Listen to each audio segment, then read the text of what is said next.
Our scripture reading today is from the Gospel according to Luke, chapter 10, verses 38 through 42, if you'd like to follow along in your pew Bibles or in your personal Bible. We are in the midst of a series in the lectionary readings that read straight through Luke. And so we're getting story after story of what it is to live as a disciple told through this Gospel according to Luke. So again, we are at chapter 10, verses 38 through 42. Listen for the word of God.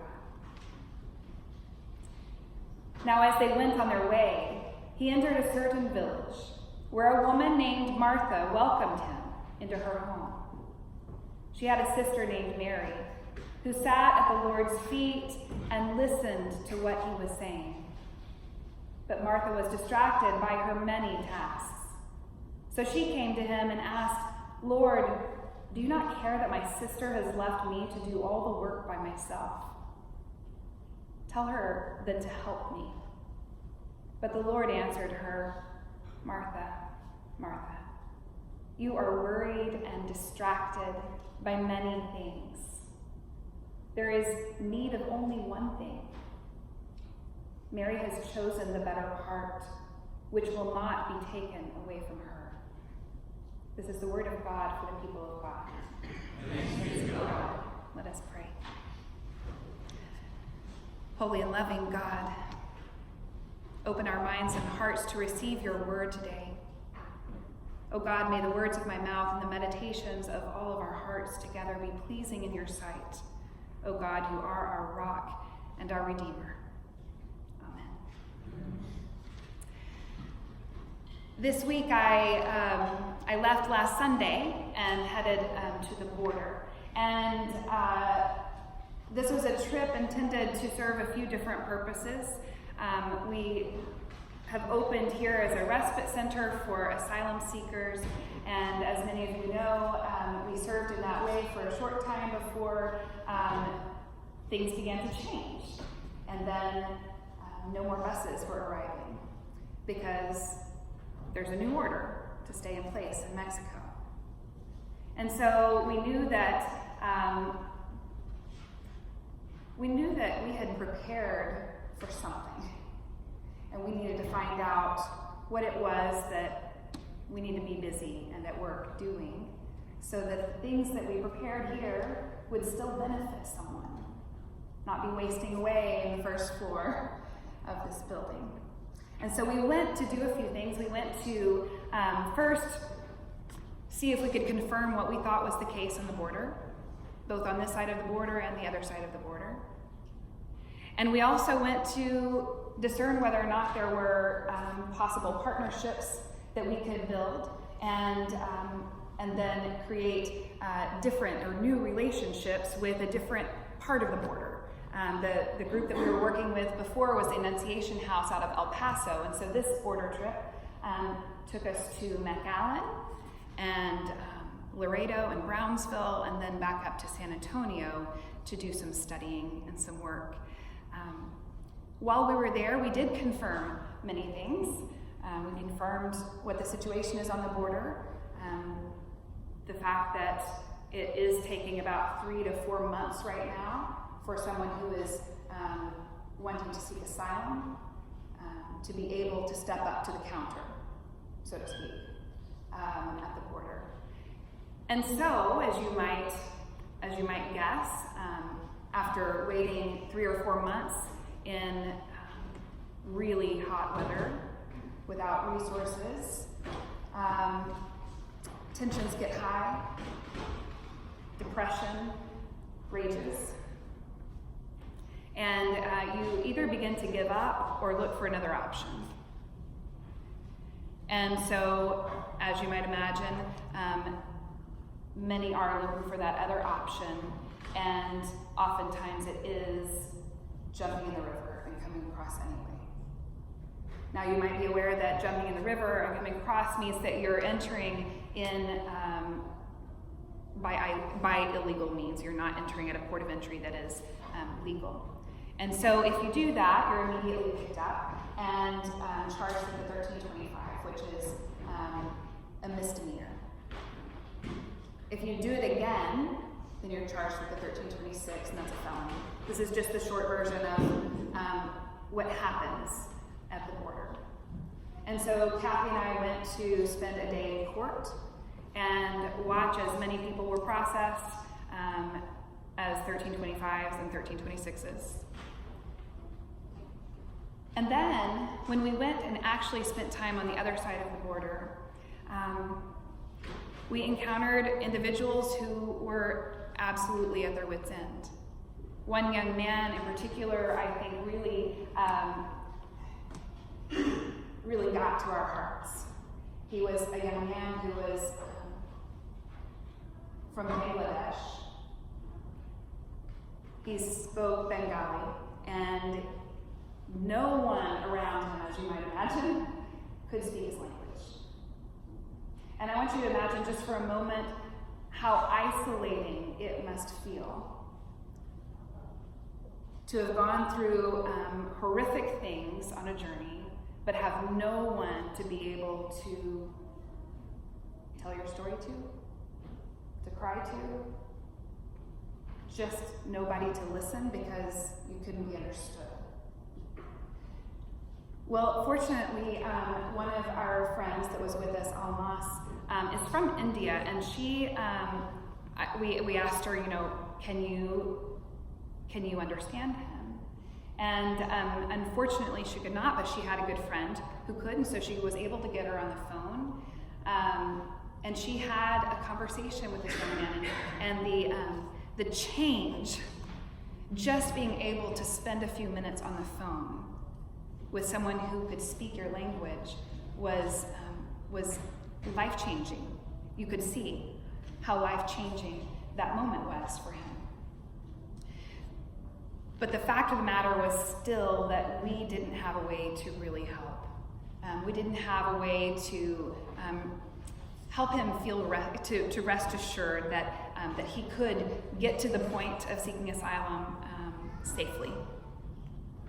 And so we said the best we can do is we're going to be back in just a moment. We're going to go get some food, and we're going to come back and have rice and beans for everybody. And so we left to go get the rice and beans. We came back, and as we started serving, all of us did start kind of looking around to spot where he was, because we were concerned. We had spent some time and invested our emotional energy in this individual, and so we wanted to make sure that he got something to eat too. And then after we had served everybody and run out of food, we still hadn't seen him. But I could see up over a set of stairs that were fenced off, that there was a gap in the fence, and I saw people keep coming back and forth through this fence. And just past the fence, because my curiosity couldn't keep me on the other side of the fence, so I went past the fence too. And there's a large encampment where all these people who are waiting 3 and 4 months at the border to get across are sleeping at night and washing their clothes and hanging them up in the trees. And just down from the grove of kind of trees or the woods where everybody's made camp is the river. And so as soon as I kind of made it over the peak of that and could see all of that landscape, there were several things going through my mind. And but then we kind of looked down, and a group of Cubans were standing, we had talked to before. They were doing such a beautiful job just caring for this man. Even though they couldn't understand him, they could tell that he was deeply in distress.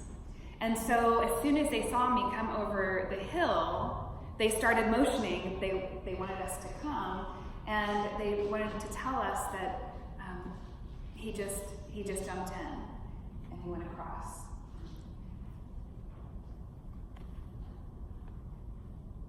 I say that just to give you a brief picture of what's going on the border right now, and the importance of all of us paying attention recognizing what the situation is in order to know and to be able to ask ourselves, what can we be doing? This young man had been beaten and tortured. On the other side of the border, we went into a couple different places, and they're kind of drastic differences from one another. One was the Catholic Charities Respite Center in McAllen, and that's where Sister Norma leads this organized effort to do exactly what we're set up to do here. But there are about 1,000 people a day coming in and out of this respite center. And as it is with 1,000 people, it can feel like utter chaos. We took a tour, we went upstairs into this large warehouse, and there was a woman there who is clearly in charge of bringing about order for all these donations. And this is a big, big task. And she's very, very driven. She is very focused on bringing about order so that the things that are needed are able to be in the right place at the right time.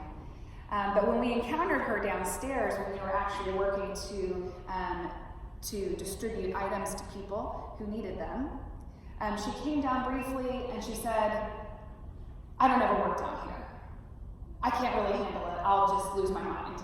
That there was, there's more chaos, and we're kind of looking for, a size 11 boy's pants, and we're looking for a 2-year-old's outfit that will fit. Sorry. And so, that can quickly become very chaotic. And so, so that in contrast to another place that we went that sheltered and sponsored asylum seekers called La Pasas, and this was run by another Catholic nun, and her name is Sister Zita. And it was like pure serenity. You walked into the grounds of this facility, but it's really some small homes in the middle of a very small town on the border of Texas, and it was beautiful and serene. The breeze was blowing. I felt like it was hot everywhere. But we stepped out of the car to go find out what they were doing at La Posadas, and the breeze was blowing the whole time. You just kind of were able to breathe easier. And you could just kind of feel the peace. Now, there weren't 1,000 people to take care of at any given moment. There were 20. So that's understandably easier. But what we encountered in these two places, I think, are two parts of something that's really critical to how we live as a disciple. There is much need in the world. But there is also much need in our relationship with God to recognize who's standing right in front of us, to see Christ in them, to pause long enough to recognize what God is doing in and through us. But there's also great work to be done. And so as we reflect on this text today, I kind of feel in my own self like I'm a Martha, and I think most of you know me, and there's not any question there. I'm exceedingly Martha. But I long to be Mary. I long to be the one sitting at his feet, taking it all in. I mean, it's what I'm preparing for after all, right? So I wonder how much you might identify with one character or another, or both, or all. There are more characters involved here as well. But I think that we're given these kind of stories and these examples in our scriptures to help us understand something about ourselves, to help us understand something about our relationship with God, and what it is that God is calling us to in our everyday moments. Martha was a hard worker. Martha is a get-it-done kind of person who is, in the moment of this story, clearly caught up in the muchness of what there is to do, right? I mean, there are so many tasks to be done. And there are always so many tasks to be done. We have so many reasons to be weighed down by the muchness of our lives in our context. There is so much to be tended to, from tending to what happens next in the midst of a denominational divide, to tending to those who are hungry today, to tending to people who are sick, to tending to people who are under threat of deportation. There is much for us to be concerned with and much for us to be attentive to. What option do we have but to either shut ourselves off emotionally from what's happening, or to find ourselves sometimes distracted? Because that's the thing that happened to Martha in this story. I kind of picture this frantic moment, and I know it all too well, I'm sad to say. Because when there's much to do, you can almost have an anxiety attack, I think. That you need to get all of these things done, and hopefully you have some coping mechanisms like I do, and sometimes I just need to be able to control something and know that I can accomplish something, and so I make my lists. Anybody list makers? I like my lists, because then I can start checking things off and know that I'm getting there. But we're always getting there. But the problem we run into is that if we're always frantically concerned with our list of things that we have to do, but we don't pause long enough in the serving line to look at the person on the other edge of the table and look in their eyes and see the divine within them, then we're missing it all. I think we must have both. I don't think that this story is intended to pit Martha against Mary. I think we do that. Because, we want to defend our Martha-ness. But I think instead of it being designed to create a situation where we're pitting one against the other, instead maybe it's to just show us in a really clear way, you need to do both. You need to have both. And it also helps us understand how much we need each other. We need to surround ourselves by people who maybe help balance us a little bit. That's why I need Gretchen. I mean, we're both kind of busybodies, right? But when I can see Gretchen's journal full of papers, then I'm reminded that she's been sitting at Jesus' feet. And I might have a moment of jealousy. I might have that moment of jealousy for a second and think, why don't I have that? I need that. But instead of letting the jealousy drive what it is that we need to be doing next, maybe we just recognize it for what it is, as a reminder that sometimes we need to put the list aside and sit at Jesus' feet. Everything might not get done. Okay. There might be typos in your bulletin. All right.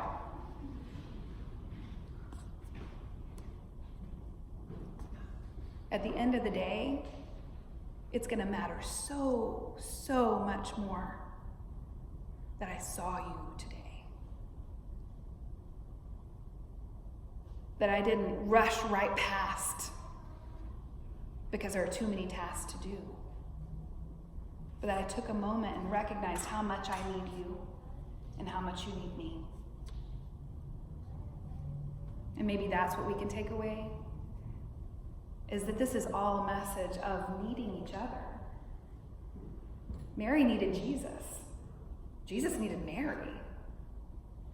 God, they both needed Martha, because we get hungry. But we can get there together. And if we can focus on the togetherness of how we do this life of discipling, it's a game changer. It can be so incredibly isolating to be by yourself in it, to be the only one making the lists. We have to share the load. We have this saying in ministry that as clergy, the thing that we're supposed to do is equip the disciples, not do it all.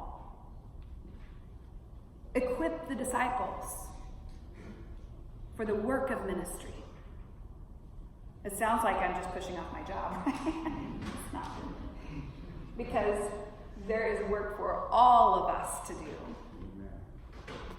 And if we equip one another for the work of ministry in the world, then think about how much farther we can get. How many more lives can be changed because they will see Christ in you when we do it together.